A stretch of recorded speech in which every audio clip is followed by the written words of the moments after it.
আসসালামু আলাইকুম এভরিওয়ান, কেমন আছেন সবাই? আই হোপ সবাই ভালো আছেন। আমি অনেক ভালো আছি আলহামদুলিল্লাহ। তো সেদিন চটপটি করেছিলাম, আপনাদের সাথে ভিডিওটি শেয়ার করা হয়নি, তাই আজকে শেয়ার করছি।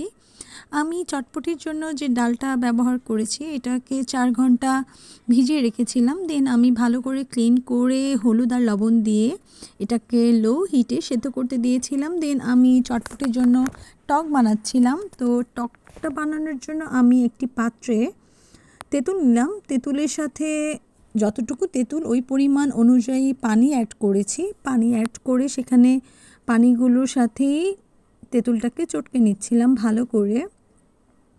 তো চটকে নিয়ে দেন আমি এটাকে একটু ছেঁকে নিচ্ছিলাম। চাইলে আপনারা এটাকে ছাঁকুনি দিয়েও ছেঁকে নিতে পারেন, বাট আমি এভাবেই ছেঁকে নিয়েছিলাম। তো আমার ছাঁকা হয়ে গেছে। দেন আমি এখানে হাফ চামচের মতো বিট লবণটা অ্যাড করেছি। দেন আমি বাজারে যে কিনতে পাওয়া যায় চাট মশলা, সেই চাট মশলাটা এখানে দিয়েছি হাফ চামচ।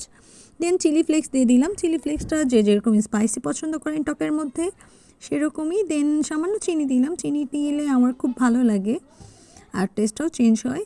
দেন সবার লাস্টেই আমি লবণ দিয়েছি।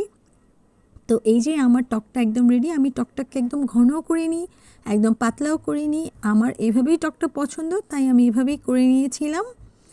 তো টকটা রেডি। আর বাকি যা যা লাগে একদম সেদ্ধ আলু, সেদ্ধ ডিম, তারপরে পেঁয়াজ কুচি, কাঁচামরিচ কুচি, ধনেপাতা কুচি, এই যে আমার টকটা, দেন টমেটো আর শসা কুচি, এগুলো সব আমি রেডি করেছিলাম। তো রেডি করা হয়ে গিয়েছে। আর অন্যদিকে আমি একটা পাত্রে তেল গরম করে সেখানে ফুচকাগুলো, এটাগুলো রেডিমেড ফুচকা, এই ফুচকাগুলোকে ভাজতে শুরু করলাম। এই ফুচকাগুলো আমার সবসময় অনেক পছন্দ।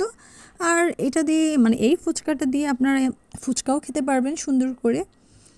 আর এই যে আমার ফুচকাটাও রেডি হয়ে গেছে। তো ফুচকাটাও রেডি। আর আমার যা যা লাগবে চটপটি বানানোর জন্য সব কিছু রেডি করে নিয়ে আমি একটা বড় পাত্রে সব কিছু নিয়ে নিয়েছিলাম। নিয়ে জাস্ট আমরা এখান থেকে এখানে 4-5 জনের জন্য আমি নিয়েছি সব ইনগ্রিডিয়েন্টসগুলো দিয়ে। দেন আমরা সার্ভ করেছিলাম 4-5 বাটি, ছোট বাটিগুলো, সেই বাটিগুলো সার্ভ করা হয়ে গেছে। আর এবং চটপটিটা এত টেস্টি ছিল এবং খুব মজা হয়েছে। যদি আপনাদের রেসিপিটি ভালো লাগে আপনারাও করে নেবেন। আল্লাহ হাফেজ।